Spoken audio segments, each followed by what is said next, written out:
بسم اللہ الرحمن الرحیم۔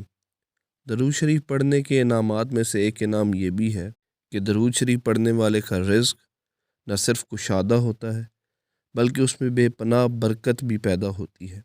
اس ویڈیو میں جو ہم درود شریف پڑھیں گے اس کے انعامات میں سے ایک خاص الخاص انعام یہ ہے کہ یہ درود شریف پڑھنے والے کا رزق بہت کشادہ ہو جاتا ہے اور اس میں بے پناہ برکت پیدا ہوتی ہے۔ تو آئیے پڑھتے ہیں۔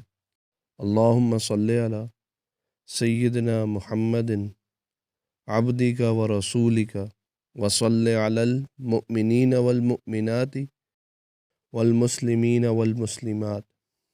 اے اللہ تعالیٰ اپنی رحمت نازل فرمائے ہمارے سردار حضرت محمد مصطفیٰ صلی اللہ علیہ وآلہ وسلم پر، جو آپ کے سب سے خاص بندے اور عظیم رسول ہیں، اور رحمت نازل فرمائیے مومن مردوں اور مومن عورتوں پر اور مسلمان مردوں اور مسلمان عورتوں پر جو در مصطفیٰ کے گدا ہو گئے، دیکھتے دیکھتے کیا سے کیا ہو گئے۔